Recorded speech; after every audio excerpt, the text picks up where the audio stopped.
Topic. और मेरे ख्याल से रिसर्च पब्लिकेशन से रिलेटेड जब रिसर्च एंड टीचिंग से डिस्कशन हुआ था, हम लोगों ने क्वालिटी पब्लिकेशन के बारे में डिस्कस किया था, right? Do you remember? Clone journals के बारे में, प्रेडेटरी जर्नल्स के बारे में, और I mean at the time of publication what are the things that you have to consider, ये भी हमने थोड़ा बहुत बताया था। Do you remember?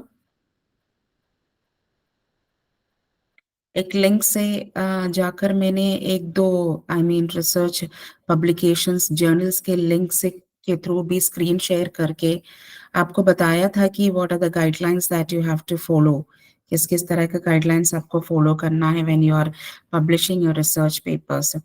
याद है या भूल गए? Anyone?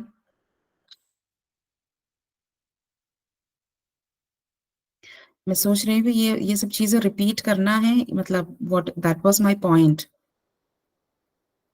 Anyone else? Ma'am, sorry to interrupt you in between. या I just got one announcement. Okay. After the class, we'll have a quiz of 20 questions, and after that, we'll have a valedictory session today. So please. Mazhar bhai, sorry to interrupt you, Mazhar Saab. Can you hear me? After the class, we'll have a quiz, MCQ of 20 questions. हाँ, And नहीं after Mazhar that, साहब, we'll मैं have नूरा valedictory बोल रही हूँ। session. नूरा बोल रही हूँ। Pardon? मैं नूरा बोल रही हूँ। Can you hear me? जी नूरा मैम।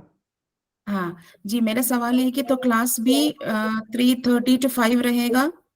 जी जी, आप अपना कंप्लीट करें क्लास। हाँ नो हाँ, वरी। ठीक है, okay, thank after you. That, So you'll be having a quiz competition after the class, and based on that grades, your certificates will be distributed. Okay. I'm just asking you that, do you remember that the quality publications related topics that we have already discussed? याद है आपको? Yeah, should I again focus on that? Yes, ma'am. Yes. Okay. So so today's discussion, I will just give you an idea related to quality publications, और हमारा ज़्यादातर focus करेंगे how to write a research proposal also. I will give you a general introduction regarding the publication of the quality factors, I mean publication quality journals, which we have already discussed. And along with that, we will also discuss certain major aspects of how to write a research project proposal. Research project proposal हम कैसे लिखेंगे, with examples I will explain. Okay, so let me share the screen.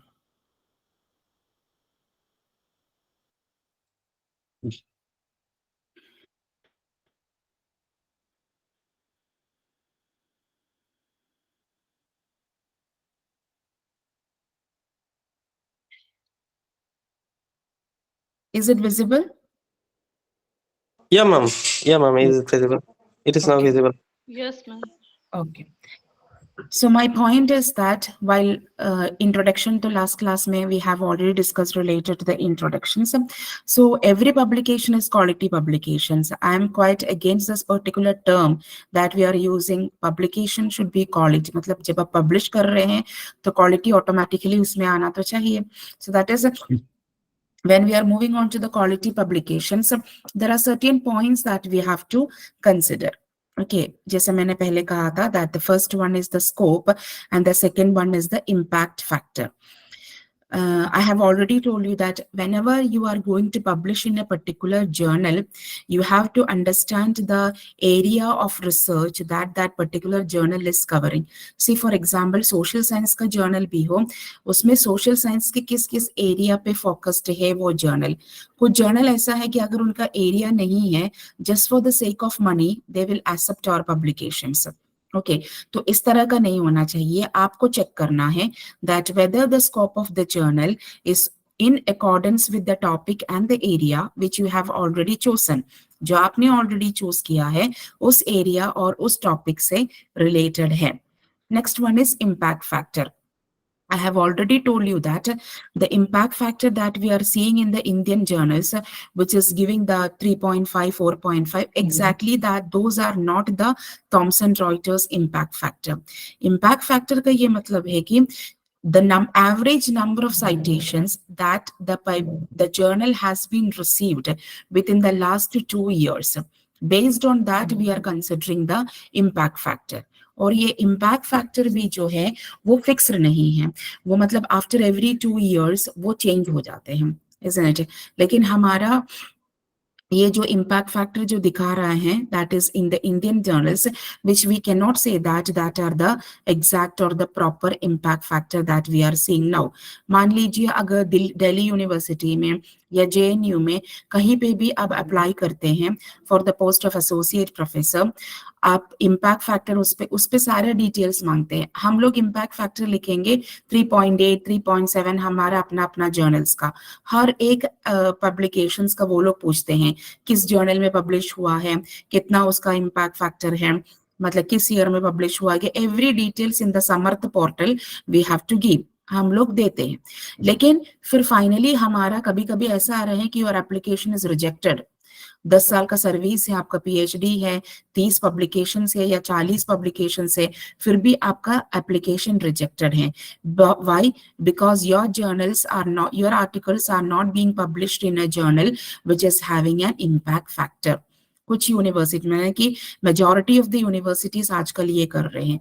तो हम सोचेंगे कि हमारे इतना impact factor है, हर जर्नल में जो दिखा रहे हैं 3.2, 4.5, वो नहीं मान रहे हैं. Is it? So impact factor को recognize करना, that is an important task. And there are various types of impact factor also. One is the journal impact factor, that means the Thomson Reuters impact factor. कितने frequency में article publish हुआ है और कितना उसको citations मिला है. Based on that we are considering it as one of the prestigious impact factor, that is JIF, which is the journal impact factor or the Thomson Reuters. Next one is Egan impact factor. Egan factor भी है. Egan factor means journals का importance देते हैं Egan's factor. That means वो भी the number of citations a journal receives and the importance of the journal that cited. मतलब it is a broader perspective that उस field में उस journal का मतलब, see for example in the field of social science में उस journal का क्या इंपॉर्टेंस है, मतलब ओवरऑल नहीं देख रहे हैं. In a particular field what is how we are evaluating that particular journal based on the citations that the journal is received. तो हर area wise हम लोग देते हैं, that is what known as the Egan factor. H index भी है. H index क्या होता है? Anyone? H index?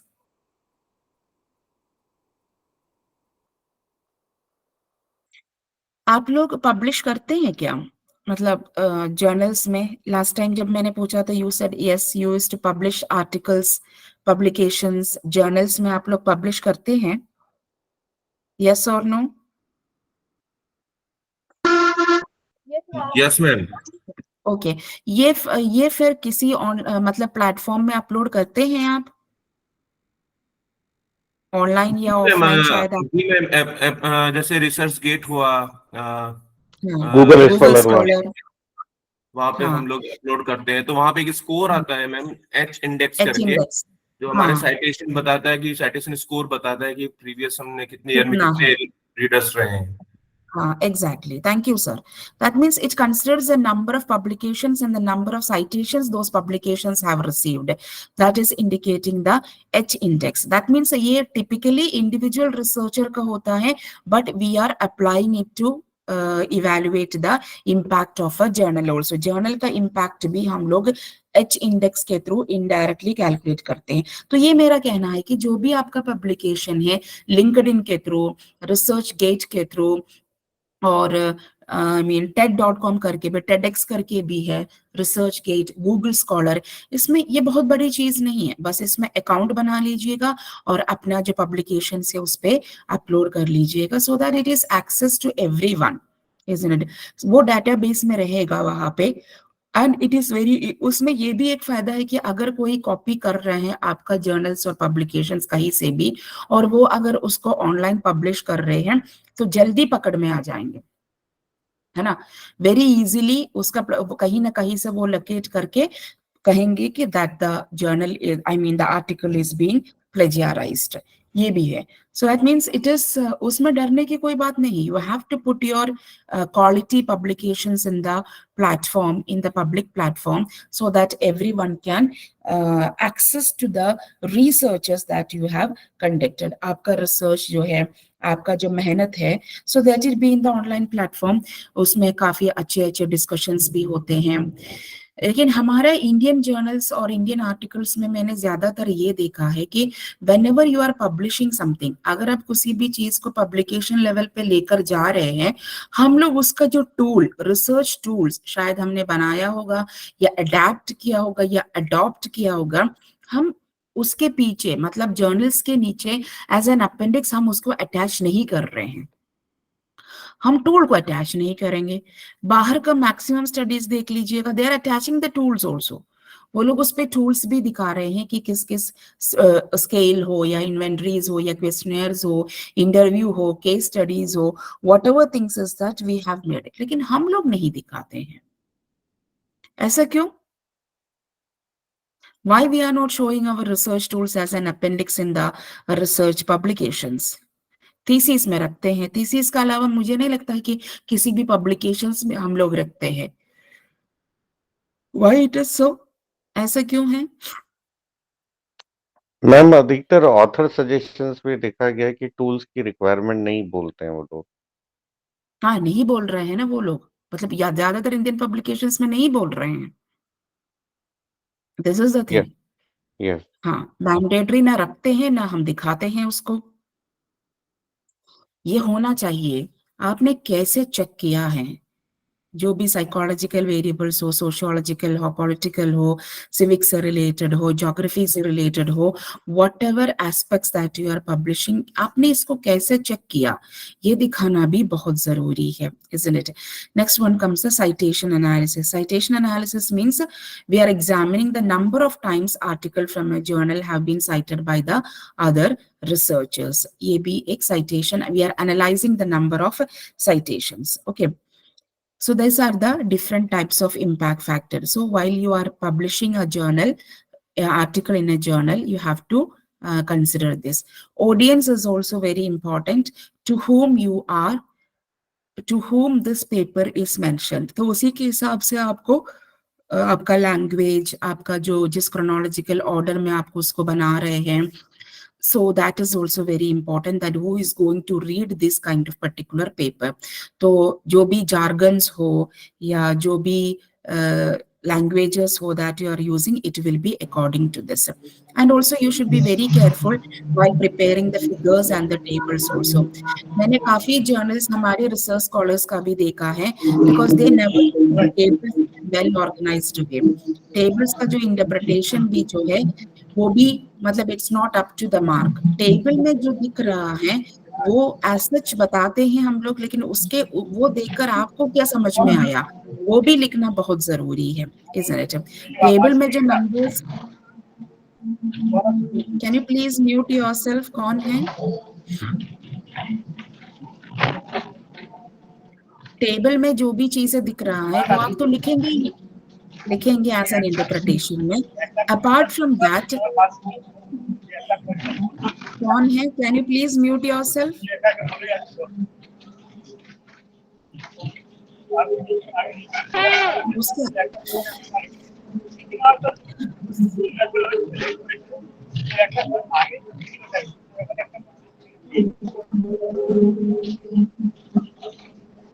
इसका माइक कौन है? Shahnawaz sir, can you please mute yourself?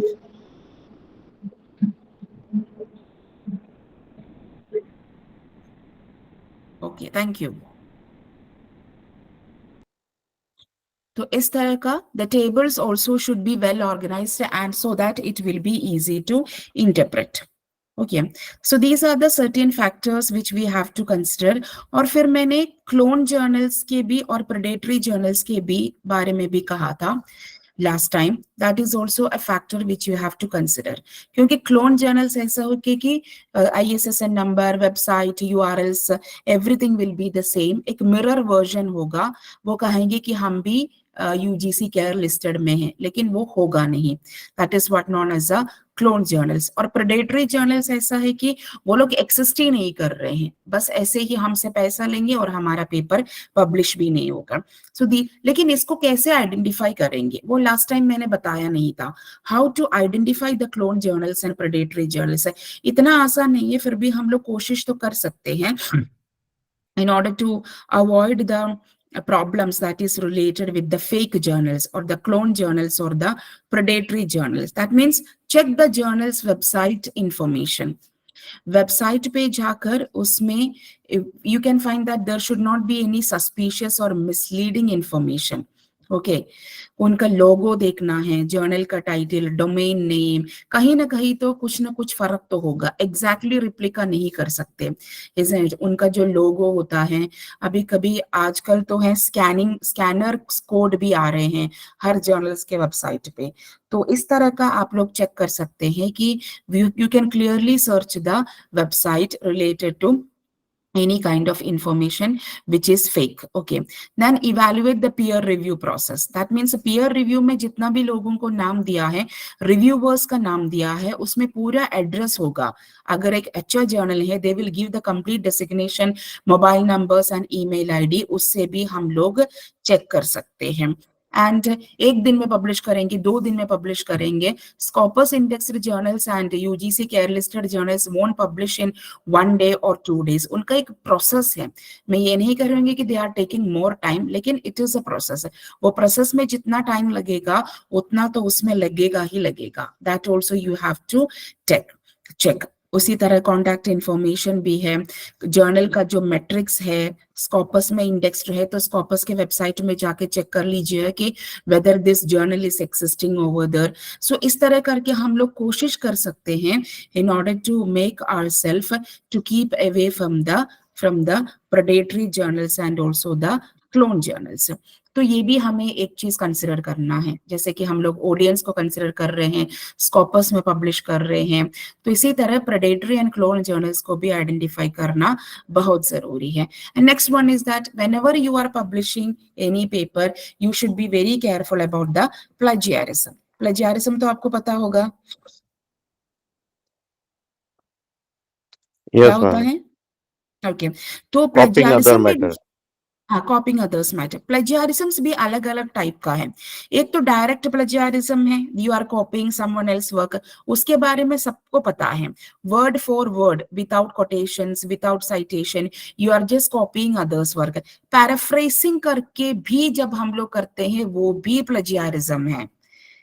ये हमें शायद पता नहीं है. हम लोग है ना, मैंने उनका ले लिया लेकिन उनको मैंने रीराइट कर दिया. That is also known as paraphrasing plagiarism. Rewriting someone else work in your own words, वो भी विदाउट प्रॉपर साइटेशन, उसको भी साइट करना जरूरी है. ये नहीं करते हैं हम लोग. That is known as paraphrasing plagiarism. Even nowadays, students are taking AI help also, artificial intelligence. हाँ, उसमें भी एक उसको भी आइडेंटिफाई करने के लिए सर आजकल आ रहे हैं AI चीट चेक ऐप. आपने चेक किया है? Yes, ma'am. Yes. हाँ, AI चीट चेक का ऐप हो रहे हैं. AI चीट चेक ऐप में आपको पता होगा कि उसमें जब हम डालेंगे उसमें लिखकर आ, जस्ट लाइक टर्निटिन के थ्रू, उरकुंड के थ्रू हम लोग हमारा प्लेजियरिज्म चेक करते हैं, उसी तरह आर्टिफिशियल इंटेलिजेंस जनरेटर कंटेंट को भी चेक करने के लिए वी हैव द ऐप. वो अभी इतना वेल डेवलप्ड नहीं है, इतना वेल सोफिस्टिकेटेड नहीं हुआ है, लेकिन we are working on that. Content को AI चीट चेक पे डाल दीजिएगा, उसमें से निकल कर आ जाएंगे the content is 100% created by artificial intelligence. अगर आपने बनाया है उसमें लिखकर आएगा the content is created by a human intelligence, isn't it? So वो भी एक तरह का प्लेजियरिज्म होगा in future. That is paraphrasing is also a plagiarism. हम ये मत सोचिए कि हाँ मैंने उसको सेंटेंस चेंज कर दिया, टर्निटिन में दिखा रहे हैं 0% तो मेरा सही है. नहीं, self plagiarism is also there. You are taking content from your own work without proper acknowledgement. आपको भी खुद अपने आप को भी एक्नॉलेज करना है. Otherwise it becomes self plagiarism. आप सोचेंगे कि ये मेरा ही पेपर है, मैंने लिखा है, मैं दूसरी पेपर को उसी पे कॉपी पेस्ट कर रही हूँ, नहीं, that is also a self plagiarism. Next one is patchwork plagiarism, piercing together with various sources। आप लोग कहते हैं ना, कुछ इधर से और कुछ इधर से ले लिया, कुछ कुछ ए के कंटेंट में से ले लिया, कुछ बी के कंटेंट में से लिया, दोनों मिक्स करके आपने कुछ अलग से बना लिया। That is what known as patchwork plagiarism. That is also an offense which is losing your reputation, which is damaging your professional credibility, and sometimes you may go to the legal repercussions in some types of cases also। Repercussions भी आ जाएंगे institutions के ऊपर, organisations के ऊपर, आपके ऊपर, even आपके job से रिलेटेड, आपके करियर एडवांस से रिलेटेड भी प्रॉब्लम्स हो सकता है। That is patchwork plagiarism, isn't it? And mosaic plagiarism, mixing your own words with copy text without proper citation, that is mosaic plagiarism। उसमें होता है कि एक 2-3 सेंटेंस आपने ले लिया, सेंटेंस के बीच में आप अपना अपना कुछ वर्ड्स ऐड कर दिया, आपका ही वर्ड है, लेकिन उस सेंटेंस के बीच में आपने उसको सेंटेंसेस को थोड़ा सा कंजंक्शंस एंड प्रपोजिशंस और कुछ वर्ड्स इस्तेमाल करके आपको उस पे मिक्सअप कर दिया। That is what known as mosaic plagiarism. That is also we meet with severe consequences. अगर कोई थरो उसका प्रूफ रीडिंग हो रहे हैं, थरो उसका चेकिंग हो रहे हैं, you will be met with many kind of academic penalties, isn't it? So हर तरह का भी प्लेजियरिज्म होता है, लेकिन हम लोग सिर्फ एक ही चीज पे फोकस करते हैं, that is direct plagiarism. No, paraphrasing is a plagiarism, self content copy करना भी प्लेजियरिज्म है, 2 कंटेंट मिक्स करके बनाना भी प्लेजियरिज्म है, एक कंटेंट में अलग अलग वर्ड्स मिक्स करके, that is also considered as the plagiarism. Direct, paraphrasing, self, patchwork and mosaic plagiarism.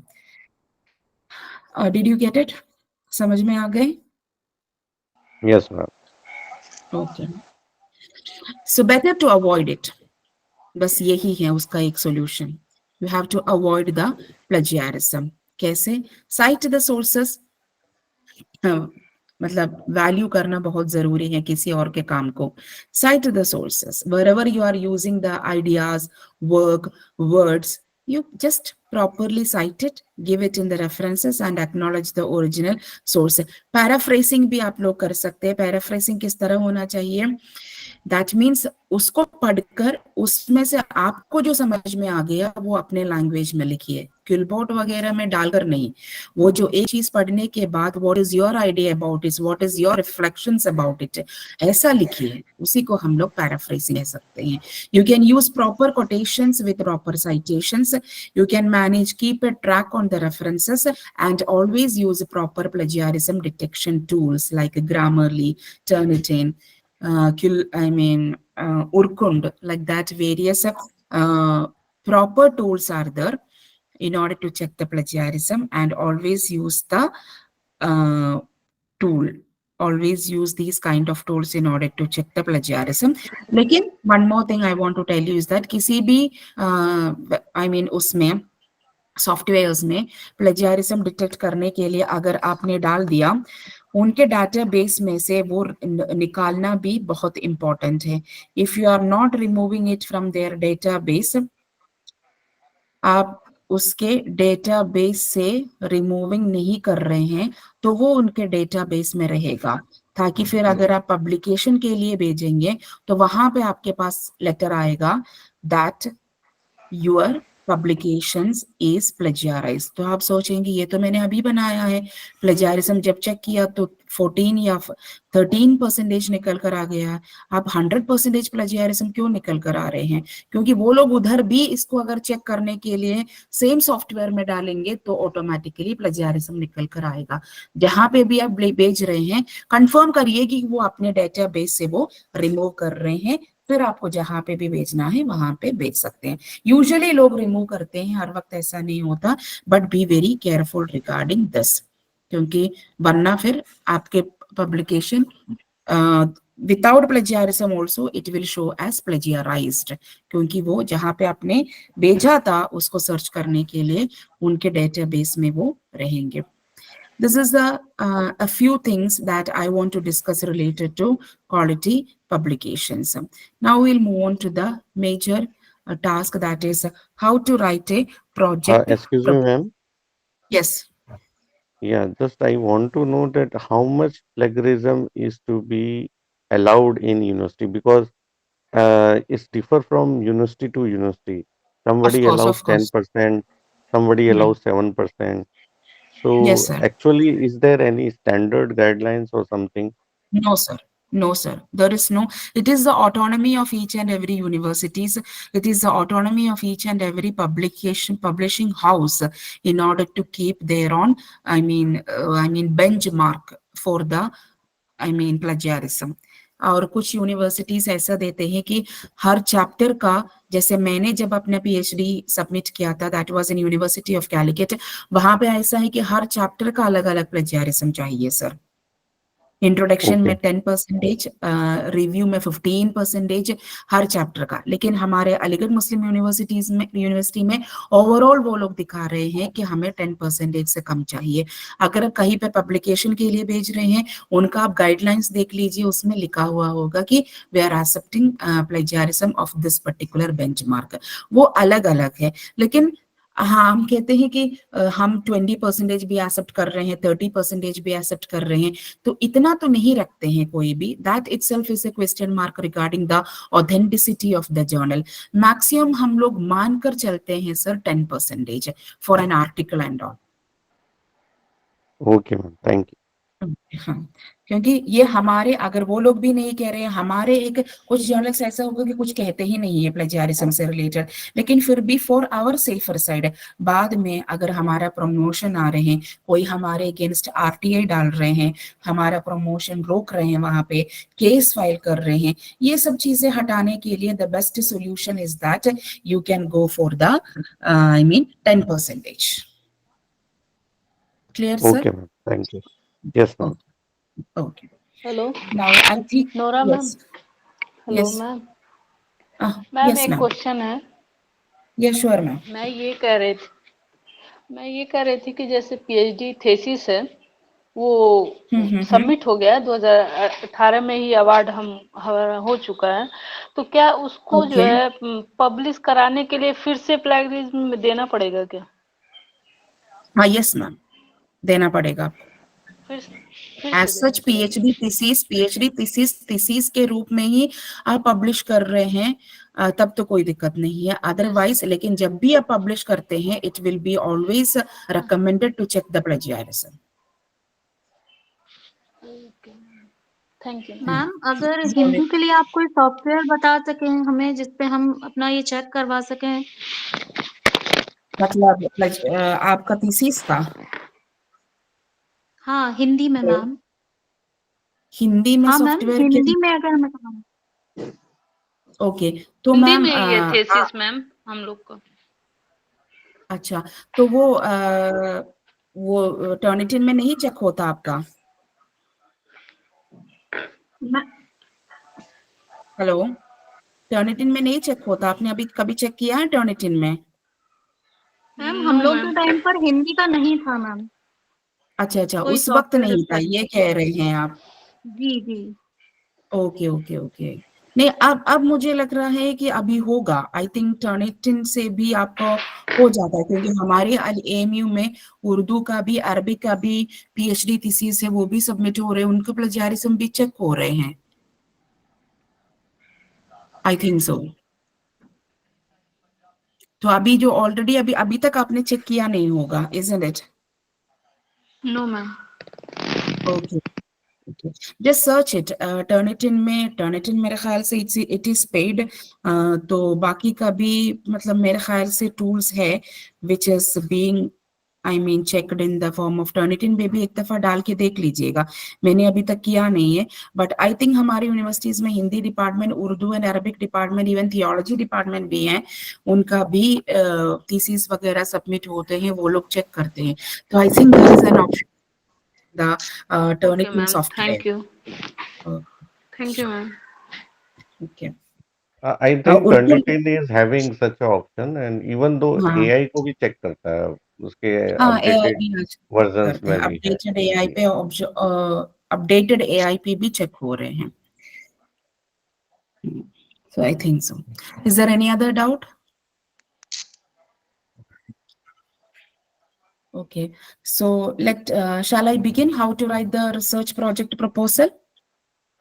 शुरू यस करें? Ma'am, yes. ओके, सो कुछ लोगों को प्रोजेक्ट रिपोर्ट प्रपोजल मिला होगा, कुछ लोगों को नहीं मिला होगा, लेकिन एक प्रोजेक्ट प्रपोजल से first of all I want to tell you is that there is a format for every funding agency. ICSSR का अपना है, यूजीसी का अपना है, नीपा का अपना है, और NCW is having its on I mean criteria और उनका प्रपोजल। लेकिन ज्यादातर प्रपोजल्स में जो मेजर चीजें आ रहे हैं, how to write a proposal, that we will be discussing over here in this particular session. Okay, last class में मैंने डिस्कस किया था different types of project proposals, यानी कि एक स्पेशल कॉल भी होता है, एक जनरल कॉल भी होता है।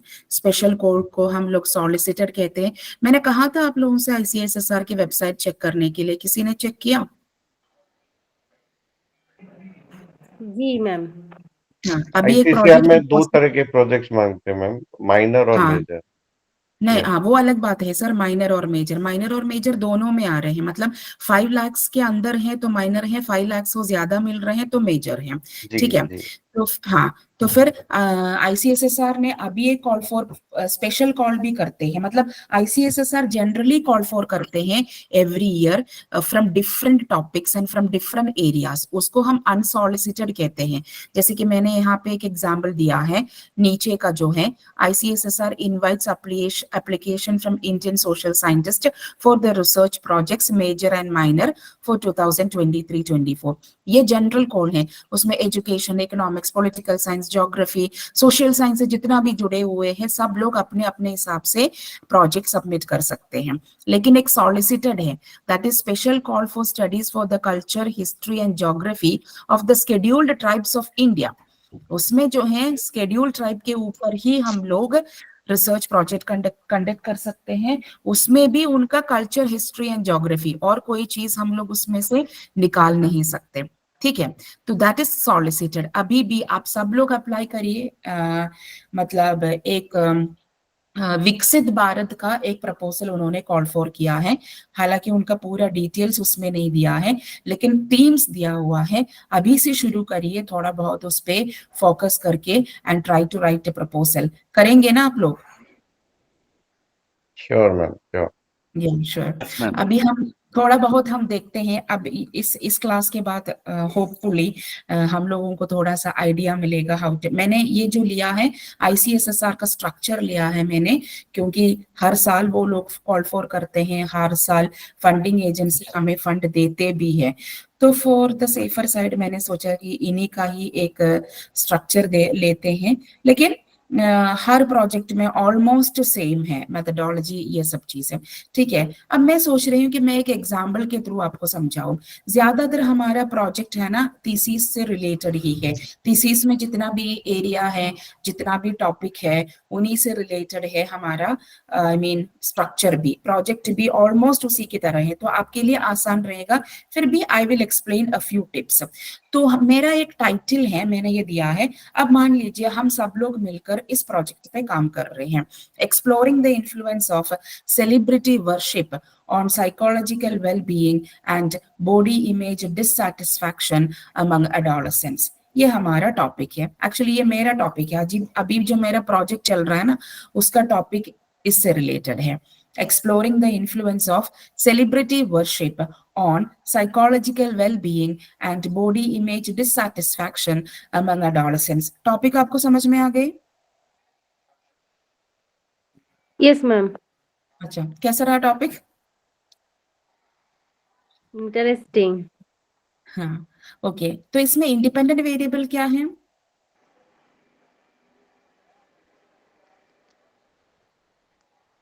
What is the independent variable? चलो ठीक है, सेलिब्रिटी ऐसे वर्शिप। हाँ, celebrity worship is the independent variable, मतलब जो चीज जो कारण बन रहे हैं that is the independent variable, और उस इंडिपेंडेंट वेरिएबल की वजह से क्या हो रहा है दैट इज साइकोलॉजिकल वेलबींग में सेलिब्रिटी वर्शिप किस तरह असर कर रहे हैं, बॉडी इमेज डिससैटिस्फैक्शन पे सेलिब्रिटी वर्शिप किस तरह इन्फ्लुएंस करेंगे, ये हम देख रहे हैं हमारे स्टडी पे। तो हमारा मेजर जो है that is celebrity worship. Okay, वो हमारा साइकोलॉजिकल वेलबींग पे कैसा असर होगा and how it is influencing the body image dissatisfaction. So we have one independent variable that is celebrity worship, and we have two independent variables that is psychological well-being and body image dissatisfaction. Clear? First thing that we have to move is how to write an abstract. इसमें काफी लोग गड़बड़ करते हैं, क्योंकि abstract में इतना ज्यादा लिखते हैं कुछ लोग कि कोई किसी को पढ़ने के लिए that means no one is interested, because ICSSR और any other funding agency they must be getting hundreds and hundreds of applications from different parts of the country.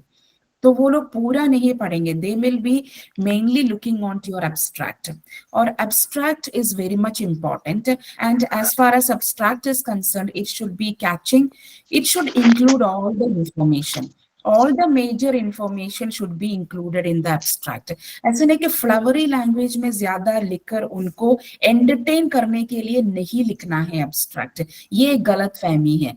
Abstract से कोई एंटरटेन नहीं हो रहा है, एब्स्ट्रैक्ट से उनको बिल्कुल इंफॉर्मेशन मिलना चाहिए that what you are going to do, you are giving a clear picture of what you are going, उसी को abstract कहते हैं। काफी abstracts मैंने देखी, एजुकेशन का डेफिनेशन लिया, वो लिया, ये लिया, किसको समझा रहे हैं आप? वो तो गूगल पे सर्च करके कोई भी कर सकते हैं, isn't it? But the abstract is it should be very crisp off. It's just like a baby of your project, a carbon copy of your project, isn't it? That is an abstract. And moving on to how to write an abstract. There should be a beginning sentence.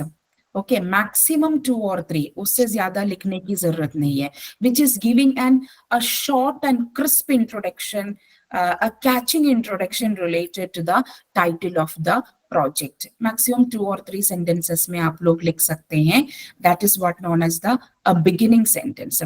Next one, फिर directly आपको उसका process में आना है, that means what is the design of the study, whether it is an experimental study, whether it is a survey, qualitative, historical, ethnographic research, exposed factor research, what kind of research design that you have been adopted in the study.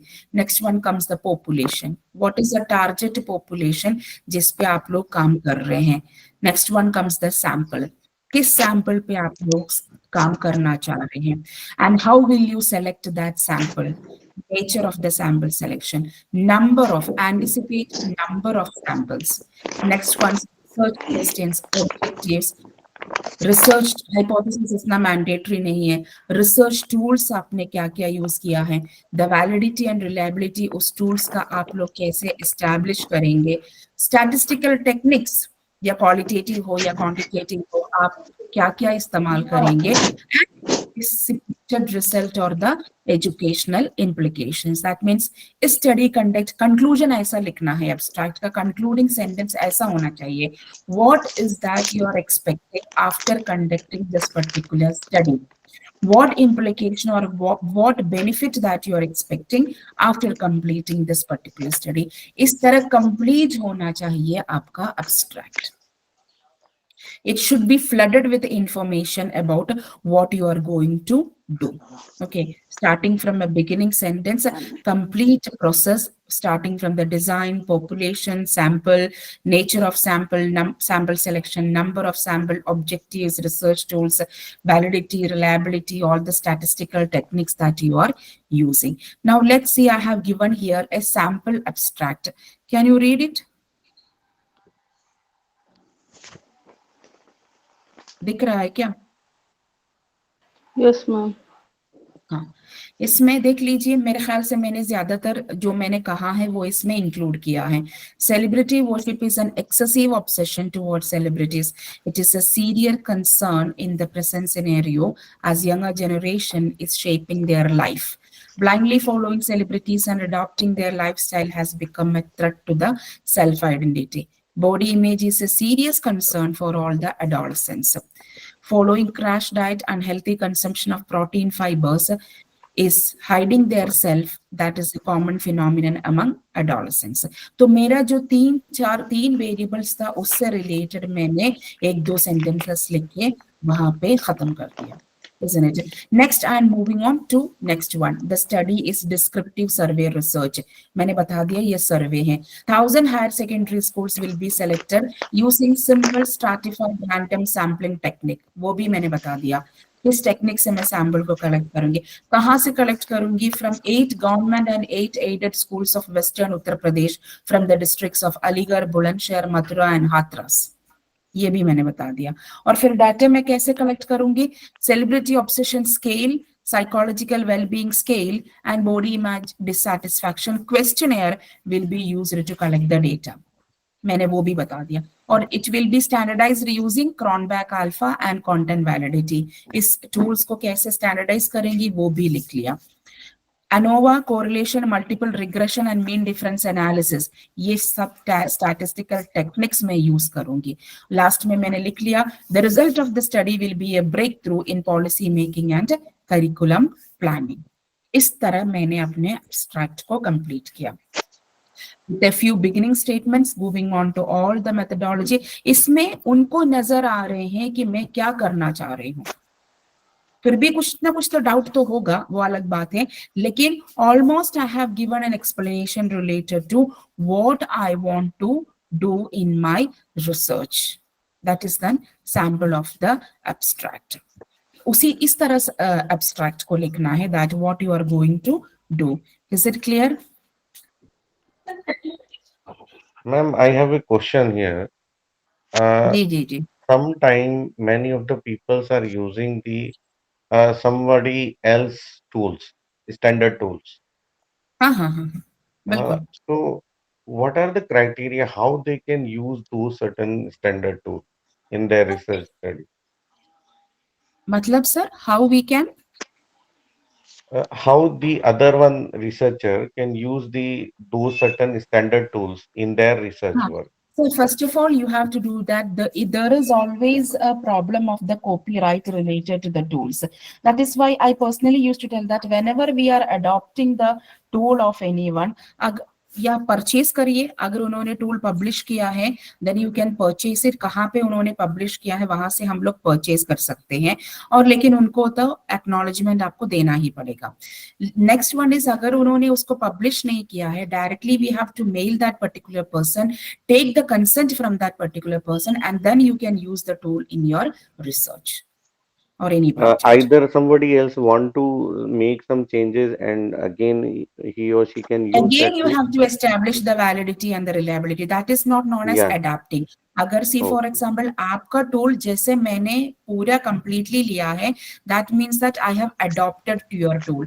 लेकिन मैंने आपका tool लिया, मुझे ऐसा लग रहा है कि सी फॉर एग्जाम्पल मैंने एक टूल बनाया वो केरल के बच्चों के लिए, वो टूल आपको चाहिए, मैंने आपको दे दिया, लेकिन आपको ऐसा लग रहा है मैंने कुछ केरल से रिलेटेड कुछ सवाल उसमें पूछा है, तो वो आपको चेंज करना है उसमें, है ना सर?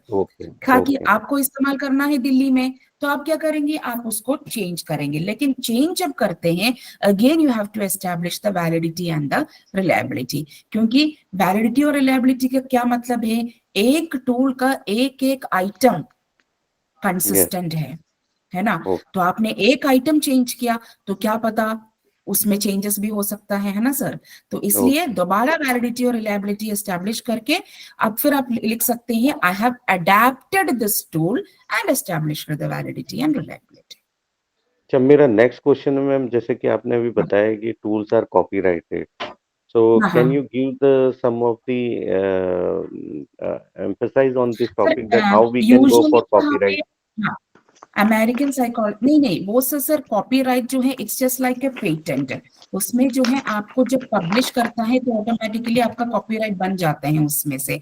अमेरिकन साइकोलॉजिकल एसोसिएशन है जैसे कि एपीए है, वहां पे और फिर काफी दिल्ली में भी काफी मेन पब्लिशिंग एजेंसीज हैं, वो लोग आपका टूल पब्लिश करते हैं सर. पब्लिशिंग हाउसेस में हम आपका, जैसे हम लोग अपना आर्टिकल्स और बुक्स पब्लिश करते हैं ना, उसी तरह हमारा टूल भी हम लोग पब्लिश कर सकते हैं. ओके. तो हाँ, तो देन वहां पे फिर एक दफा पब्लिश कर दिया, फिर वो आपके नाम पे हो गया, फिर आपका मुझे लग रहा है कि कुछ remuneration that you are getting from that, उसमें से Okay. That is a tie up between you and the publishing agency. Okay. Okay, you Thank can publish your tools and automatically that you will be जैसे कि कुछ Mendel जैसे बड़े बड़े agency से बाहर का भी वो लोग भी टूल्स पब्लिश करते हैं, लेकिन उनका बहुत रिगरस प्रोसेस है, कभी कभी 1 साल या 2 साल भी लग जाते हैं टूल का. टूल तो हम लोग पब्लिश करते हैं और बाकी लोगों के लिए भी वो काम आ जाएंगे. Isn't it? I hope it is clear, sir. Yes, yes, ma'am. Yes.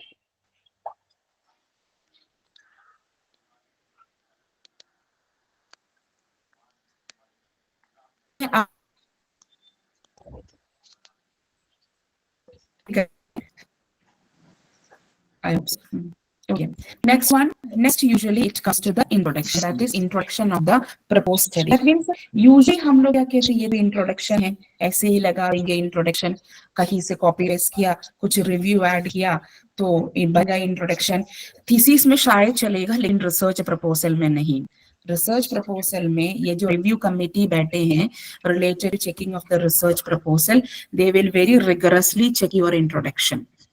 Okay, because writing of introduction, personally, I feel that it is an important and challenging part of any research papers, because your writing style, the quality, your credibility, everything is being reflected in the, research proposals introduction.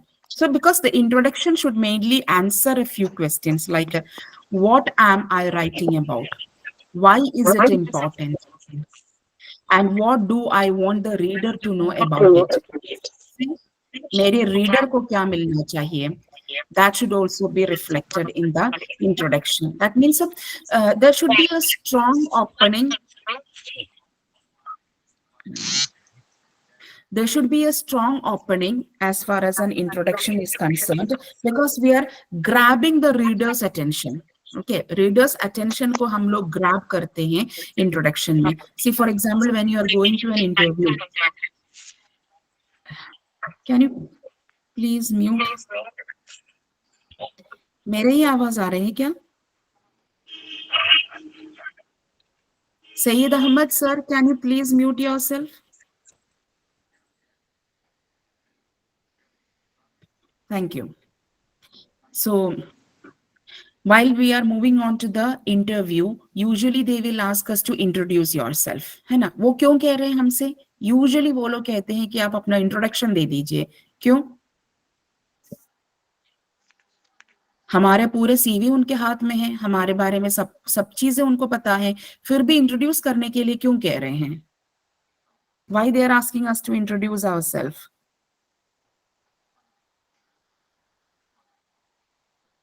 Any idea? अरे बताइए, आप सब लोगों ने तो एक ना interview तो अटेंड किया ही होगा. So that the background should be clear about the study. Okay. Anything else, sir, other than that? Do they want to check your confidence, your communication skill?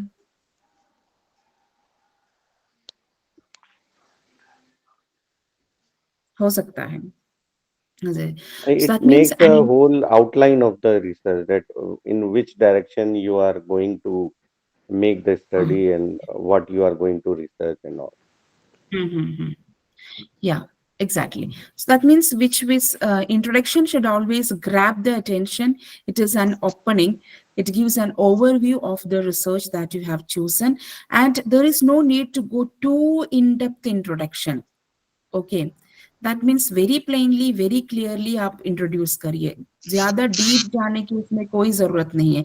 You can sometimes use certain background and also historical context also in order to make your research, the importance of the research very clear. Okay, that means you should make the readers, मतलब मैं अपने आप को introduce करते वक्त हम लोग अपना खूबियां ही बताएंगे ना ज्यादातर. उसी तरह इंट्रोडक्शन में भी ऐसा होना चाहिए कि सी फॉर एग्जांपल सेलिब्रिटी वर्शिप और ये सब चीजें उसके बारे में उनको बताना पहले जरूरी है. सबको ये नहीं पता होगी कि व्हाट इज साइकोलॉजिकल वेलबीइंग और what is body image dissatisfaction and what is celebrity obsession, how these things are interconnected, किसी को पता नहीं है। तो उसको इंट्रोड्यूस करना वेरी सिंपल लैंग्वेज में, टू डीपली ना जाके उसको इंट्रोड्यूस करना बहुत इंपॉर्टेंट है। So I have given a sample introduction over here. तो उसमें I have given the explanation related to celebrity obsession. Okay.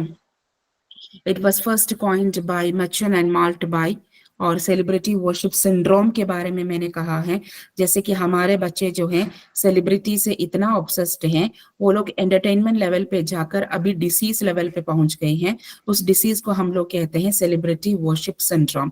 तो उसके बारे में भी बताना जरूरी है, वो मेरा स्टडी का जो इम्पोर्टेंस है और बढ़ जाएंगे, isn't it? And mental health issues भी हो रहे हैं उससे related, ये भी मैंने बता दिया। और what are the major symptoms of celebrity worship syndrome, ये भी मैंने बता दिया। और they are spending more time on screens because of the influence of the celebrities. So that is also that was also an important aspect. I have explained that also. Body image के बारे में मैंने बता दिया, क्योंकि ये तीनों चीजें कैसे interconnected है।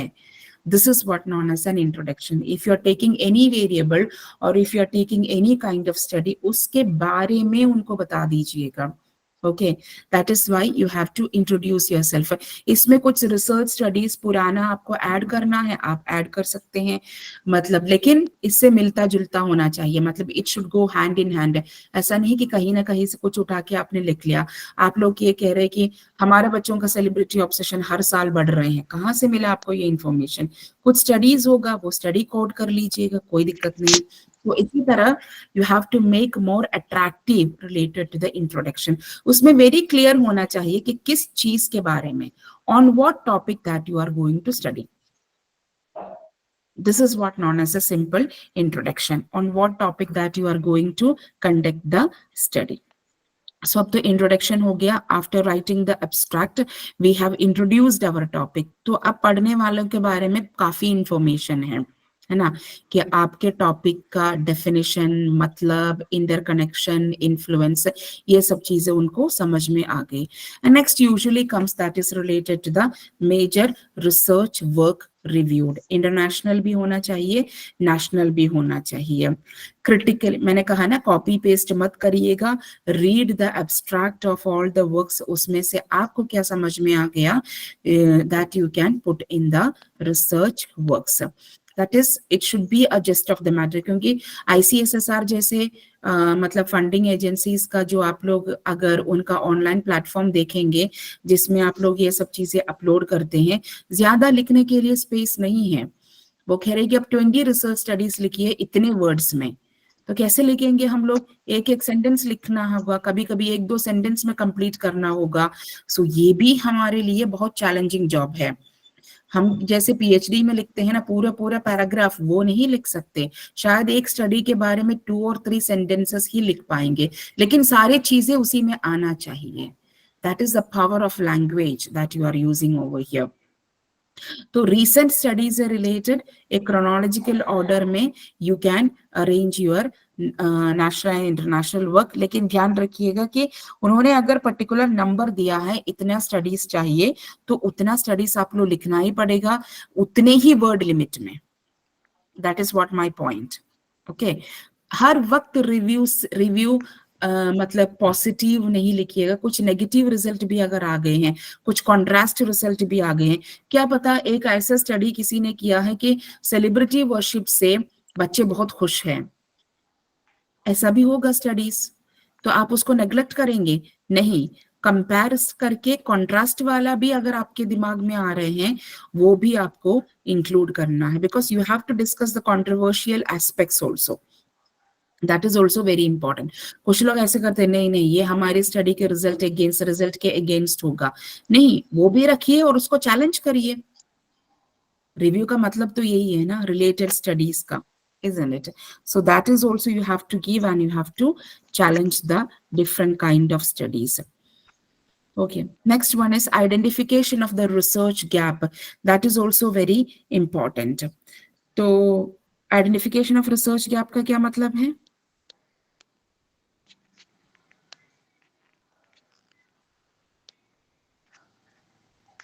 Research gap? That will be fine, ma'am, after literature review. Yes. Nay, I'm asking you, what do you mean by that? So somebody What has else has already done been done already and what we are research going and to the do. limitations are there. Research, exactly. Research gap का ये मतलब है कि you have reviewed many literature, isn't it? You have reviewed many studies. तो फिर इतने सारे studies conduct हो गया है इस एरिया में, तो फिर आप क्यों कर रहे हैं? इतने सारे स्टडीज इस एरिया पे ऑलरेडी हो चुके हैं, तो आपसे स्टडी से फिर क्या मतलब? दोबारा क्यों कर रहे हैं आप? दोबारा मैं इसलिए कर रही हूं because there is a research gap. वो गैप क्या है? That you have to write over here, isn't it? It should not be confused with the research objectives or the research question. There will be some missing information, there will be some insufficient aspect, some missing aspect, some gap which no one has touched. Untouched area है उसमें जिस पे आप research करना चाह रहे हैं. काफी स्टडीज क्वालिटेटिव हुआ है, आपकी स्टडी क्वांटिटेटिव है. काफी लोगों ने सेलिब्रिटी ऑब्सेशन के बारे में क्वालिटेटिवली लिखा है, लेकिन किसी ने उसको रिसर्च के तौर पर लेकर नहीं गई हैं.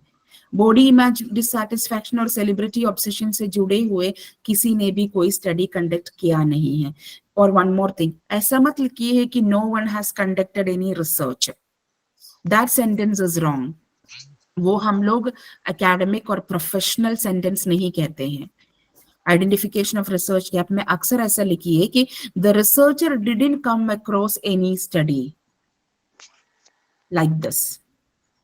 इस तरह लिखना है. ये मत लिखिए कि there is no study conducted in this world, there is no study conducted in India, there is no study conducted in. मतलब क्या पता आपके नजर में से चुप गई होंगी, ये भी हो सकता है. It may not there in it, you didn't notice it, ये भी तो हो सकता है ना. तो अक्सर ऐसा लिखिए कि we have reviewed many of the literature and the researcher couldn't come across such a study which is conducting so and so. इस तरह का रिसर्च गैप आपको आइडेंटिफाई करना है. Now there is a sample research gap. हमारा जो research study का gap क्या है? After taking a lot of reviews and reading, it is very clear that the problem raised in the present study has not been answered by any of the existing research or studies within the field of education. It is to be noted that studies conducted in India related to celebrity worship is very few. Okay, and focus on adolescents also is very few. And in the present scenario, it is very much relevant to identify the students who are addicted to celebrities. Okay, and India में जितना भी studies focus किया है, it doesn't focus on psychological and physical wellbeing of the learners. So the present study is a contribution in filling the gap of many existing researches by providing a combining effect of psychological and the sociological variables. तो इस तरह आपने जितना भी किया है, उन्होंने ऐसा किया है, लेकिन जिस तरह आप करना चाह रहे हैं उस तरह किसी ने किया नहीं है. That you haven't come across any such kind of studies. तो इस तरह करके आपको रिसर्च गैप भी लिखना है. And research gap is very important. Okay, क्योंकि रिसर्च गैप से ये आइडिया हो रहे हैं that why you are conducting this particular research when a lot of studies are being conducted in this particular area. Is it clear?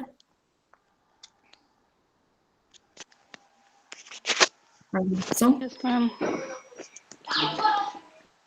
now usually we are going to write another aspects, that is research questions लिखना है, उसके बाद research hypothesis लिखना है, and you have to write the objectives. Research questions क्या होता है?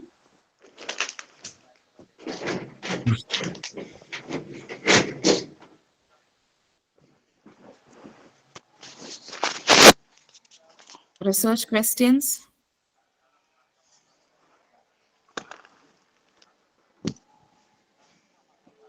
आप लोग तो रिसर्च करते हैं ना? Research questions.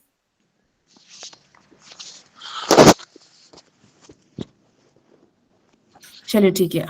Objectives and hypothesis क्या है? Objectives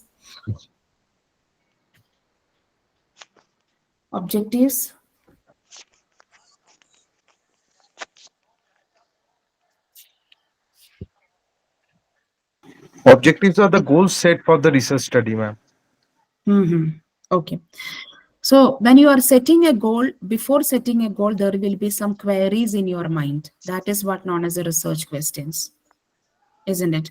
So whatever objectives that you are setting, उससे पहले आपके दिमाग में कुछ सवाल होगा, क्या बच्चे सेलिब्रिटी ऑब्सेस्ड होंगे क्या? अगर होंगे तो कितना होगा? या उनके साइकोलॉजिकल वेलबींग पे असर करेंगे या किसी और चीज में असर करेंगे? ज्यादा सेलिब्रिटी ऑब्सेस्ड बच्चे स्क्रीन ज्यादा देखेंगे क्या? या उनके बॉडी इमेज पे कुछ असर होगा? So we are having too many questions in our mind, which we are framing in the form of the objective. So such kind of questions are known as the research questions. And finally, objectives. अब specifically, technically आप इस पे कैसे काम करना चाह रहे हैं और what are the major objectives. And finally, उसी के basis पे हम लोग एक intelligent guessing करते हैं, and that is what known as the hypothesis. So usually I have given you a sample, that is research questions, and also a few samples are here. That is research questions मैंने बनाया है कि does celebrity obsession affects the psychological well-being of the student. फिर उसी को मैंने objective में convert कर दिया, because ये ख्याल मेरे दिमाग में आया था, तो I converted into an objective, that is to explore the influence of celebrity worship on psychological well-being of the student. Next one is that, are the adolescents shaping their body image according to the lifestyle of the celebrities? And I made the second objective based on that, to investigate the influence of celebrity worship on body image dissatisfaction among adolescents. And based on that, I framed the two hypotheses also. There is a significant influence of celebrity worship on psychological. तो इसी तरह research questions के through आपको objectives और hypothesis बनाना है. Usually in most of the research projects, they will ask for the research questions and hypothesis. कुछ लोग सिर्फ research questions and hypothesis पूछते हैं, कुछ लोग सिर्फ objectives और hypothesis पूछते हैं, लेकिन कुछ लोग ये तीनों पूछते हैं. होना चाहिए, मतलब कुछ objectives frame करने से पहले, what are the questions that came in your mind in order to implement this research? That is usually known as the research questions. So that is, research questions are coming, hypothesis is coming, and also objectives are also coming. After that, you have to give the methodology. ये एक step by step process है, आपको ऐसा ही जाना है. कुछ projects में जो है इस तरह का हेडिंग नहीं होगा, वो लोग सिर्फ डिजाइन ऑफ द रिसर्च कहेंगे, तो फिर हम कंफ्यूज हो जाएंगे उसमें क्या क्या चीजें लिखेंगे. तो जैसे कि हमने रिव्यू किया, रिलेटेड स्टडीज लिखा, identification of the research gap लिखा, फिर then moving on to the objectives and the hypothesis, and then you have to move on to the methodology for the research work. Methodology में first you have to write the design of the study. Okay, it should be well defined and according to the study. ज्यादा लिखने के लिए आपके पास space नहीं होगा. कुछ लोग कहेंगे कि 40 वर्ड्स में 50 वर्ड्स में लिखिए, तो वो जल्दी खत्म हो जाएगा. तो यहाँ पे मैंने एक एग्जांपल दिया है. Considering the wide strata of adolescents, normative quantitative survey method may be used. Survey method will be used to collect data from adolescents. इस तरह तो क्लियर है, नॉर्मेटिव क्वांटिटेटिव सर्वे मेथड है जो मैं यहाँ पे इस्तेमाल करना जा रही हूँ हमारे स्टडीज में. So that in that way, in one or two sentences, you have to identify the design of the study. Next one comes the definition of the key terms. उसमें भी heading नहीं होगा, लेकिन आपको लिखना है definition of the two terms. It can be operational definition or it can be the definition which is given by someone else. ऐसा भी हो सकता है कि आप किसी ने और एक डेफिनेशन दिया है, उसको थोड़ा सा मॉडिफाई करके आप ऑपरेशनली डिफाइन कर सकते हैं, but don't make too lengthy definitions. Okay, clarity should be there. यहाँ पे मैंने सेलिब्रिटी ऑब्सेशन का भी डेफिनेशन दिया है, साइकोलॉजिकल वेलबीइंग का भी डेफिनेशन दिया है, एंड बॉडी इमेज डिससैटिस्फैक्शन का भी डेफिनेशन दिया है. जो मेजर की टर्म्स है आपके स्टडी से related, you have to give the definition of the key terms of the proposed research work. वो भी इंपॉर्टेंट है. And after that, sample. A description of the sample भी हमें बहुत डिटेल में देना है, ताकि आप कहाँ से डेटा कलेक्ट करेंगे. तो यूजुअली ऐसा होता है कि जो लोग आपका मतलब क्या कहते हैं, ये जो रिसर्च वर्क जो है प्रोजेक्ट प्रपोजल जो रिव्यू करते हैं वो लोग पहले ये देखेंगे कि ये जो स्टडी जो है इस एरिया में मतलब फीसिबल है कि या नहीं, इस एरिया में ये शायद आपका स्टडी अच्छा होगा लेकिन उस एरिया में वो शायद फीजिबल नहीं होगा और उसका यूटिलिटी नहीं होगा। हम लोग ज्यादातर ये नहीं देखते हैं। यूजुअली जब हम लोग टाइटल सेलेक्ट करते हैं, majority of us are making this particular mistakes that हम लोग क्या करते हैं, हम लोग जो है एक अच्छा सा स्टडी कंडक्ट करते हैं, मतलब कुछ ऐसे ऐसे वेरिएबल्स लेकर हम लोग स्टडी कंडक्ट करते हैं, लेकिन प्रॉब्लम ये होता है कि there will be no feasibility and there will be no utility in that particular area. Okay, minority students के स्कॉलरशिप का जो रीच है उसके बारे में आप लोग जिस एरिया पे स्टडी कंडक्ट करना चाह रहे हैं, जहां पे काफी लोगों ने वो स्कॉलरशिप लिया ही नहीं है या लेते नहीं है, तो what is the feasibility of your study. तो सैंपल जब भी आप चूज करते हैं, हम लोग कहते हैं अरे इधर करेंगे, वेस्टर्न यूपी में करेंगे, ईस्टर्न में करेंगे, दिल्ली में करेंगे, लखनऊ में करेंगे, कहीं ना कहीं तो कर लेंगे। नहीं, प्रोजेक्ट में ये नहीं चलेगा। पीएचडी थीसिस में शायद आप वाइड स्ट्रैटा लेते हैं तो समटाइम्स कोई कुछ नहीं कहेगा, but in the project proposal there will be very rigorously looking, meticulously they will be looking into your sample. Sample देखते हैं और फिर आपका टॉपिक भी देखते हैं, whether this topic is feasible in this particular area, मतलब इतना आपको डेटा मिल जाएंगे वहां से। They will check the utility and the feasibility. So you should be very careful while selecting the sample. कुछ लोग ऐसे सोच रहे हैं कि मैं टूल दे दूंगा, मतलब रैग पिकर्स जो होते हैं ना, रैग पिकर्स को क्या कहते हैं, हाँ नहीं हिंदी में क्या कहते हैं, कचरा बिनने वाले। हाँ हाँ वही, उन लोगों के बीच में कुछ स्टडी कंडक्ट करना चाह रहे हैं और आपका टूल है questionnaire and inventory. Those who are illiterate or those who cannot read and write, how can you give this, I mean, inventories, the tools and the questionnaires? तो वहां पे फिजिबिलिटी खत्म हो गई। और आपने लिखा कि 1000 पॉपुलेशन, 1000 कैसे मिलेंगे आपको, मतलब मिल जाएंगे लेकिन प्रोजेक्ट 5 साल का नहीं होता ना, शायद कभी 1 साल का होता है, it can be of 2 years, so how are you going to complete it, नहीं कर पाएंगे आप। So while you are selecting the sample, these things are very important. So मैंने यहाँ पे लिखा है कि higher secondary school students of the state of Uttar Pradesh constitute the universe of the study, or otherwise that is the population of the study. 1000 higher secondary students will be selected using simple random sampling technique. Representation will be given to their gender, stream, and type of institution. Okay, and they will be selected from 8 government, that means 2 from each district, and 8 aided school, that also 2 from each districts from the western Uttar Pradesh, and districts का भी नाम मैंने दिया है। So things are clear. So they will check that इतने school में से मुझे इतने बच्चे मिल जाएंगे कि या नहीं, इतना डेटा मैं कलेक्ट कर पाऊंगी कि या नहीं, वहां पे एडोलेसेंस है तो एडोलेसेंस पे ये टॉपिक फीजिबल होगा कि या नहीं। These things they will check very clearly, क्योंकि काफी ज्यादा रिजेक्शंस मैंने सुना है। एक्चुअली एक रिव्यूअर का एक वीडियो था यूट्यूब चैनल में, उन्होंने कहा कि काफी ज्यादा रिजेक्शन, आगे जाकर इंट्रोडक्शन अच्छा होगा, ये सब चीजें अच्छा होगा, सैंपल पे जाकर फिर वो लोग रिजेक्ट करते हैं काफी रिसर्च प्रपोजल्स को। क्यों? Because of the problem of the feasibility. तो सैंपल को इतना हल्के में मत लीजिएगा। Okay, and next one is research tools. So you can write that the tools will be developed by the researcher considering the valuable suggestion of the experts. ये आपके पास अभी tools available नहीं हैं, तो फिर आप वो भी लिखना है कि how will you collect, I mean develop the tool, या already available tool आप adapt या adopt करना चाहते हैं वो भी यहाँ पे लिख सकते हैं। ओके, सो मैंने यहाँ पे 3 टूल का नाम लिखा है। कुछ लोग टूल का नाम लिखते हैं फिर छोड़ देते हैं, नहीं, कहाँ से मिलेंगे आपका ये टूल और इस टूल को आप कैसे डेवलप करेंगे वो भी 1-2 सेंटेंस में लिखना बहुत जरूरी है। मैंने यहाँ पे लिखा है celebrity worship scale will be used to collect data from adolescence.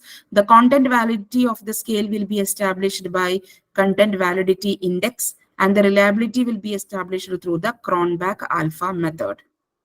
Body image dissatisfaction का क्वेश्चनर है, will be used to collect the data. The content validity of the questionnaire will be established and the reliability through the test retest method. The things are clear कि आप tool बनाएंगे और आप उसका validity और reliability कैसे establish करने के लिए सोच रहे हैं, तो उसी तरह लिखना है। टूल का नाम लिखकर छोड़िएगा मत, वो आपके लिए एक नेगेटिव मार्क है in the case of the project proposals. After that statistical technique. Statistical techniques को हमारे पास बहुत है। कुछ लोग ऐसे लिखते हैं कि statistical technique will be used according to the convenience of the research. गलत। अभी से कन्वीनियंट होना बहुत जरूरी है, because you are submitting a proposal. आप प्रपोज कर रहे हैं, फिर कह रहे हैं कि बाकी जो चीजें हैं मैं बाद में देखूंगा। ऐसे कैसे? अभी देखो ना, अभी देख करके कि well set, you should B quite ready कि वो लोग जिस दिन प्रोजेक्ट सैंक्शन करेंगे उस दिन से मैं प्रोजेक्ट करने के लिए रेडी हूं। So it should be very clear and specific. आपने ऑब्जेक्टिव बनाया है ना, तो स्टैटिस्टिकल टेक्निक्स लिखने में क्यों डरते हैं? बाद में क्यों देखेंगे वो? अभी देखना है आपको। Don't write any vague sentences like that. So here I have written percentage analysis, mean difference analysis, analysis of the variance, Sheffield's test of post-hoc comparison, and multiple regression analysis will be used for the statistical techniques. यहाँ पे भी जैसे कि ma'am ने कहा है कि statistical technique लिखना है, तो वहां से इधर से कुछ ना कुछ करके लिखो नहीं। We have many parametric techniques and we have also many non-parametric techniques भी हैं। Qualitative techniques भी है हमारे पास, quantitative नहीं है तो qualitative techniques भी है। Content analysis is a qualitative technique, वो भी आप लोग इस्तेमाल करते हैं। Analyzing the primary and the secondary data, वो भी हमारे पास qualitative है। तो इसका ये मतलब है कि किसी को दिखाने के लिए कुछ मत लिखिए, that is my point.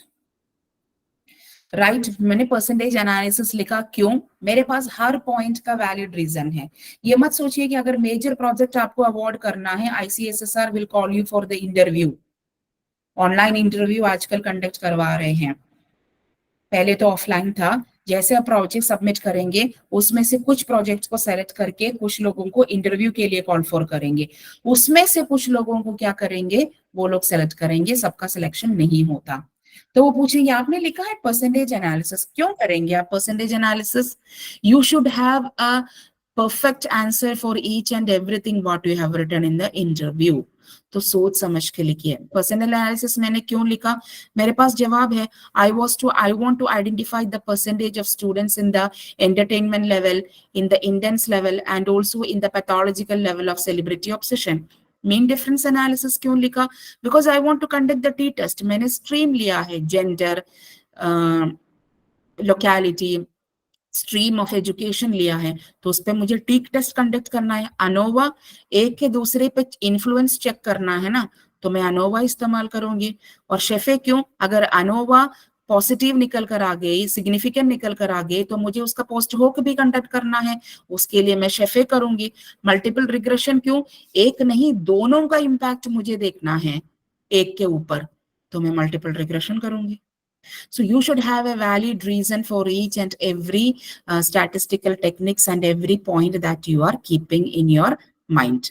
So this is also very important, that is statistical techniques. And next one is delimitations and also the limitations of the study. डिलिमिटेशंस ऐसा है कि हम शायद कर पाएंगे, लेकिन because of the time limitations हमने खुद को कंट्रोल करके एक पर्टिकुलर एरिया पे हमने कर दिया। That is what known as the delimitations. Usually they ask for the delimitations. तो मेरे स्टडी का भी लिमिटेशंस है हमारे। The study is confined to only 4 districts of Uttar Pradesh. The data is collected from only higher secondary school students.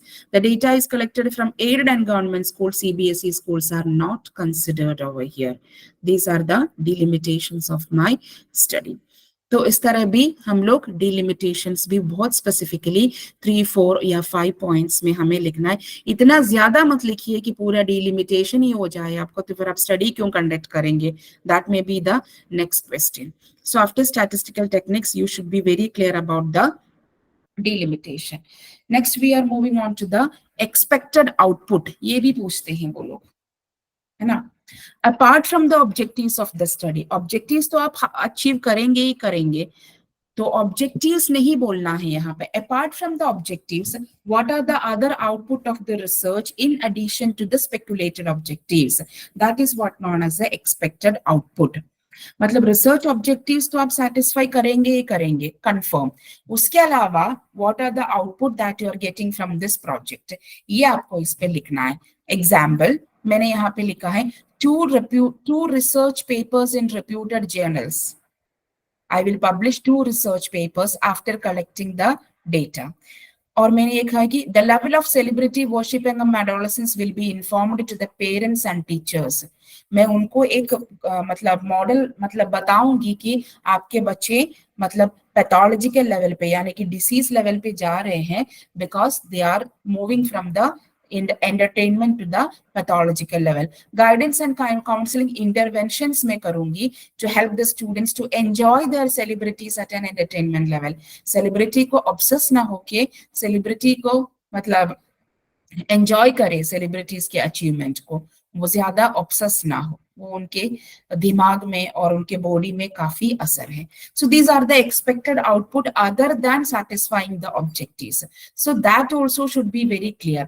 और वो भी ऐसा लिखिए कि जो आप कर पाएंगे, isn't it? That should be written that which you will be able to perform. Because मेरे लिए ये श्योर है, रिसर्च पेपर्स में पब्लिश कर सकती हूँ.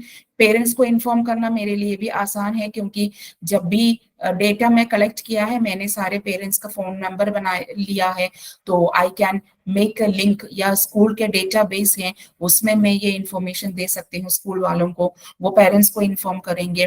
गाइडेंस एंड काउंसलिंग इंटरवेंशंस के लिए मेरे आईसीएसआर के प्रोजेक्ट में फंड है, वो फंड इस्तेमाल करके मैं किसी काउंसलर को एक ग्रुप काउंसलिंग दे सकती हूँ, मैं बच्चों को मैं कर सकती हूँ. I have an explanation for this, is it? So that is the expected output. So objectives में जो है वो यहाँ पे नहीं लिखना है, उसके अलावा जो भी है that is what other than the objective, speculated objective, you have to write the expected output. Next one, relevance of the present study or the proposed study for the policy making.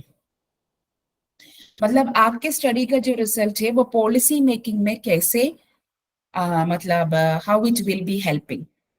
आपने educational implication में students को कैसे help करेंगे, teachers को कैसे help करेंगे, parents को कैसे हेल्प करेंगे, ये तो आपने लिखा होगा. But how your study is helping the policy making. Okay, so मैंने यहाँ पे लिखा है keeping a check on celebrity worship through policy making takes place within a complex ecosystem in which stakeholders from a diverse society including the various other platform interact with each other. So मेरा ये होगा कि we should have a check on such activities. मतलब celebrities मतलब हमारे students को किस तरह deeply influence कर रहे हैं वो हम काउंसलिंग प्रोग्राम्स के थ्रू शोकेस कर सकते हैं और हमारे बच्चों को ये बता सकते हैं. That means there can be an orientation to the students and also to the teachers so that we can make certain changes in the policies. That means इतना भी हम कर सकते हैं कि जैसे हम मूवीज को रेट करते हैं, ए करते हैं, यू करते हैं, सी, मतलब इस तरह हम लोग मूवीज को भी रेट करते हैं या सेलिब्रिटीज के काफी उनके प्रोग्राम्स को हम लोग रेट करते हैं. तो हमें ये भी ओरिएंटेशन बच्चों को देना है कि आप ये नहीं देख सकते, आप ये कर सकते. हालांकि वो देखे या नहीं ना देखे वो अलग बात है. At least we can make an effort in which the study is more related to. Next one is relevance of the proposed study for society. Society के लिए क्या रेलेवेंस है ये भी आपको लिखना पड़ेगा. एक पॉलिसी मेकिंग के लिए भी है. Next one is for the society. तो इसमें ये मैंने सोसाइटी पे मेरी स्टडी मतलब इस पे ज्यादा फोकस कर दिया है कि societal values have not changed but the concept of values have changed. Students are not learning socialization skill, instead growing up with more technical skills. They are not more interacting with their friends, teachers or parents. They are discussing sometimes their problem with the celebrities and getting frustrated when not getting reply from the celebrities. तो इस तरह करके proper intervention करेंगे तो वो society के लिए एक रेलेवेंस होगा. क्योंकि हमें पता है कि वैल्यूज तो काफी बदल चुके हैं, वैल्यूज में काफी चेंजेस आ गए हैं. जैसे पहले हम लोग उठ जाते थे, पता नहीं मैंने कहा है कि या नहीं, We used to stand up when our parents are coming to the home, और कभी बड़े लोग जब आते थे, we used to stand up in order to show respect to our parents. But आजकल क्या हो रहा है, they are removing their earphones. वो लोग अपना earphones remove करते हैं ये दिखाने के लिए कि they have what to say, to show the respect. ये चल रहा है आजकल, क्यों? Am I right or not?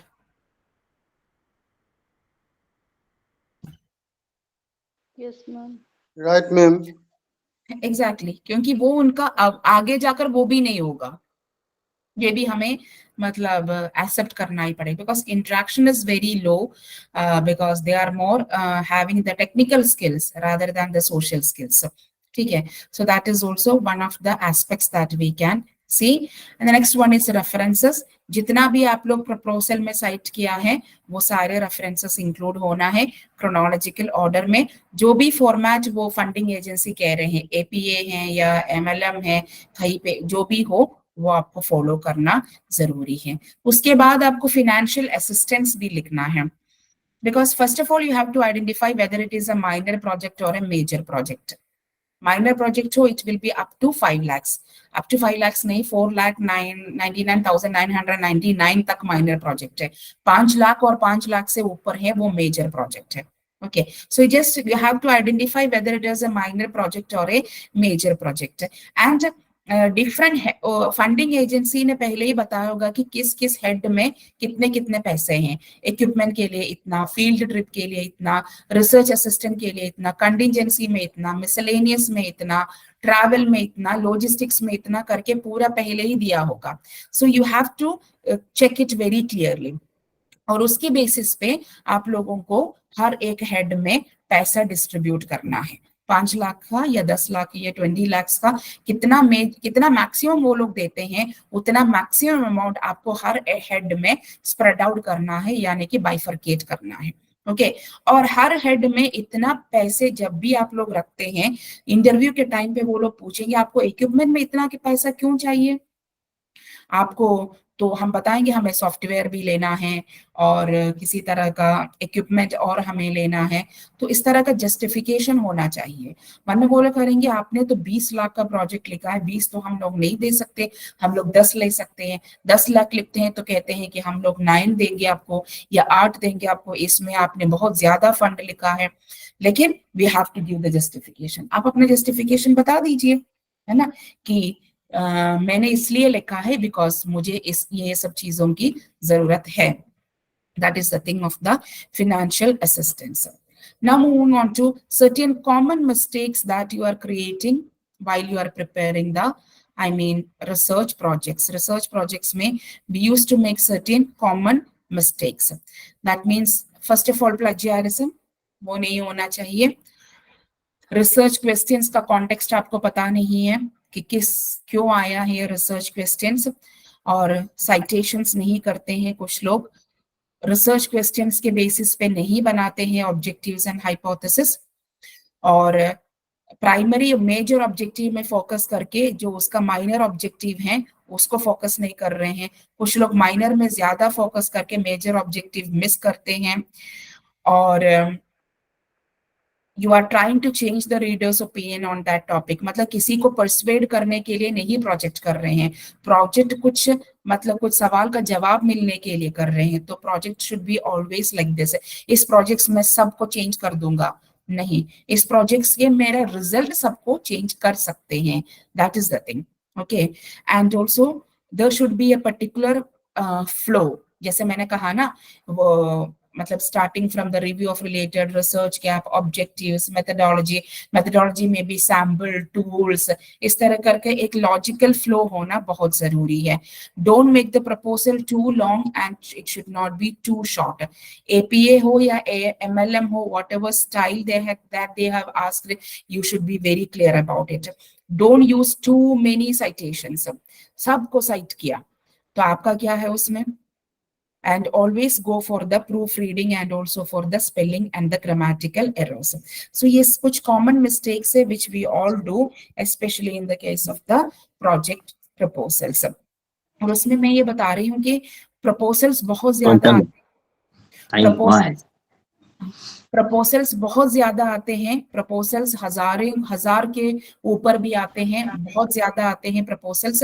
But the thing is that what you have to do is, उसमें से हमारा I mean what is your presentation, how is your presentation more important, how is your presentation more beautiful, how to make it more beautiful, and how to make it more attractive, isn't it? How to make it different from others, and how to make this topic which to make it very novel हम उसको कैसे बनाएंगे?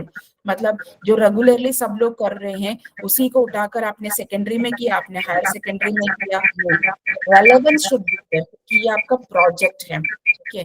इस project का result जो है, इसका output. Sunil sir, can you please mute yourself?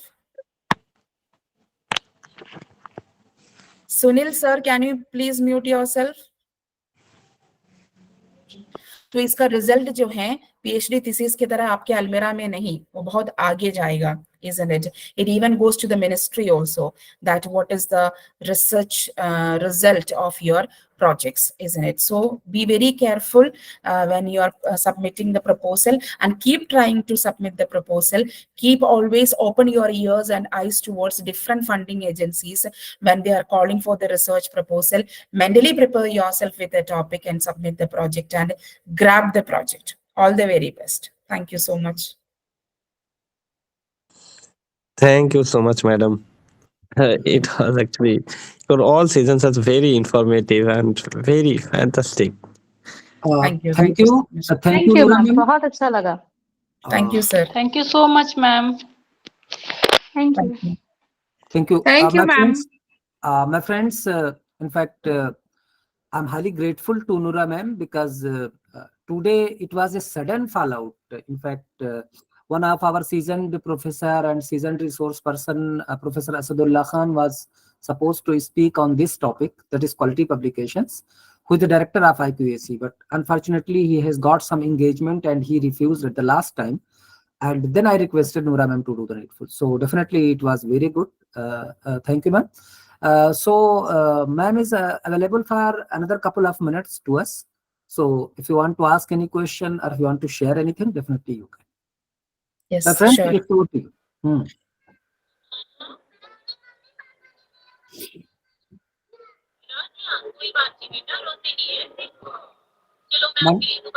Mandal sir, Kunjilata ma'am, Anuradha ma'am, do you want yes ma'am, yes sir. कुछ पूछना है? No sir. Excuse me, ma'am. I have a Yes. question. Yeah. Yeah, sure, sir. Your session is so much interesting and very much knowledgeable also. Thank you so much. Just I want to ask कि हमारे पास में क्या है, PG के students हैं, MBA के ना, and they have no any kind of inclination towards research and all. और हमने ये कंपलसरी जरूर कर रखा है कि they have to come up with the publications, Okay, sir. either review or something else. Peer So, reviewed or हाँ.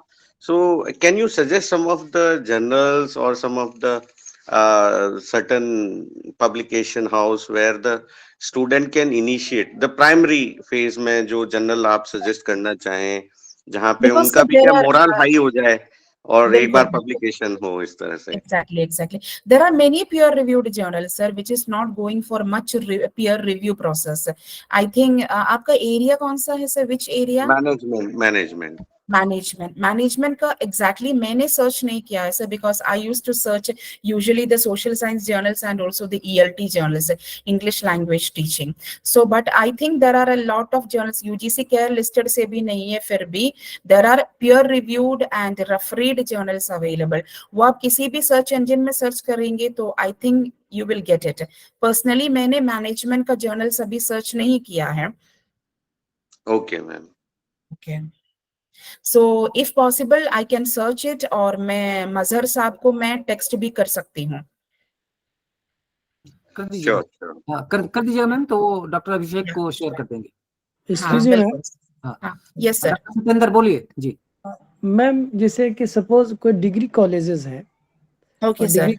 Degree colleges में तो एमएससी की पढ़ाई हो नहीं रही है, तो अगर वहाँ की जो फैकल्टीज हैं, सपोज वो बॉटनी या साइंस के फैकल्टी है, तो क्या वो प्रपोजल वगैरह मतलब डिमांड कर सकते हैं? Yes, sir. Every funding agency is having their own particular qualification for the persons who are submitting the proposal. जैसे कि ICSSR है, उसमें लिखा है कि the person should have a PG with a PhD in the subject, isn't it? So every funding agency is having their, कुछ लोग PhD नहीं मानते हैं, कुछ लोग, ICSSR ने ये भी कहा कि they should be a permanent faculty, इसका मतलब है temporary वाले नहीं कर सकते.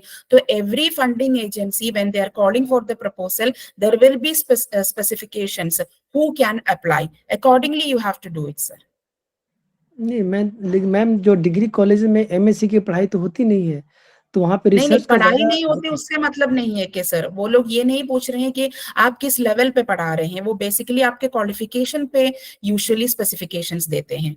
they are not asking that whether you are teaching in a graduation level or whether you are teaching in a post graduation level. They are asking mainly on your qualification, basically your degree and your position, that whether you are permanent or temporary.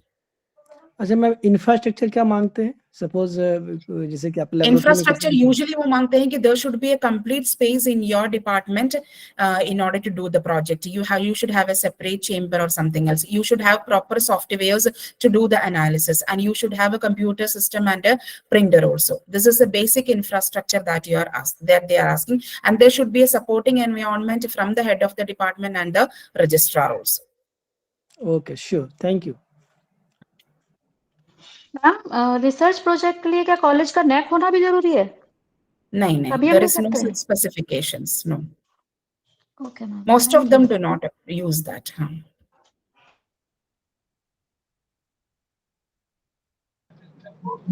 Hello ma'am. Yes, sir. मैं जो college में करता हूँ वहाँ पे अभी भी NAC नहीं हुआ है, न्यू कॉलेज. मैं 6 years कॉलेज में हूँ, तो वहाँ पे UGC का एफिलिएशन अभी भी नहीं है, तो मैं तो प्रोजेक्ट में अप्लाई नहीं कर सकते ना? हाँ नहीं sir, it should be UGC affiliated.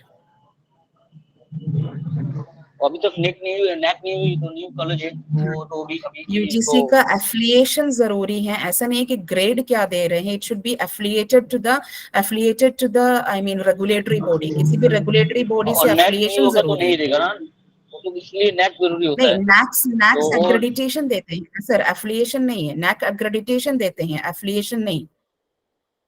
कहते हैं कि अगर यूनिवर्सिटी की जो एफिलिएशन मिल गए, बट UGC की एफिलिएशन के लिए अप्लाई किया तो एक बार NAC के लिए बोला था जी, एक बार बोल रहे हैं. तो अभी क्राइटेरिया भी चेंज कर रहे, बोलो कि एक बार NAC विजिट करे तो आगे आपका एफिलिएशन का रिन्यूअल उसी के बेसिस पे ही होगा.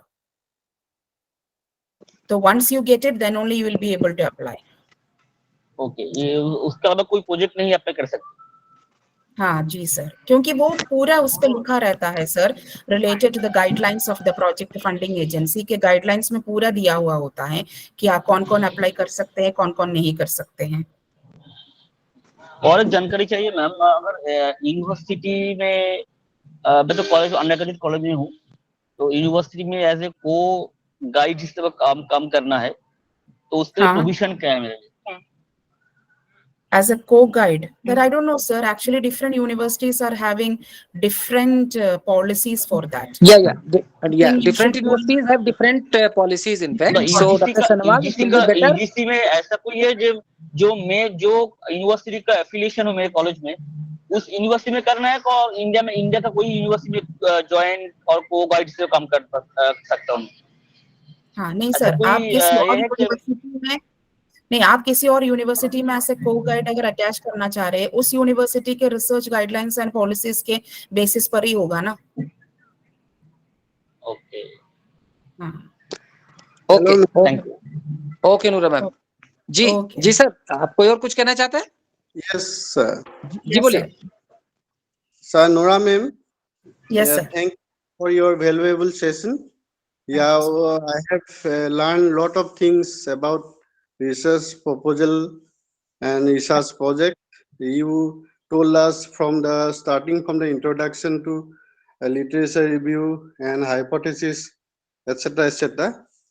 So ma'am, I know just it is not query, just know the information about what the new things NEP give us about the research proposals. Have you any हम लोग के लिए क्या कुछ नया जानकारी है क्या? रिसर्च किस चीज प्रपोजल, से एजुकेशन प्रपोजल? जैसे मैम माइनर MRP या मेजर प्रोजेक्ट, ऐसा नया कुछ है क्या NEP 2020 में? कुछ NEP नया 2020 में as such research proposal, NEP 2020 में नेशनल रिसर्च फाउंडेशन NRF के बारे में जिक्र किया है, और NEP 2020 में ये कह रहे हैं कि दिस नेशनल रिसर्च फाउंडेशन का कुछ ड्यूटीज एंड रिस्पॉन्सिबिलिटीज है। उसमें उन्होंने कहा है कि NRF will also act as a funding agency, और फिर वो लोग प्रोजेक्ट कॉल फॉर करेंगे।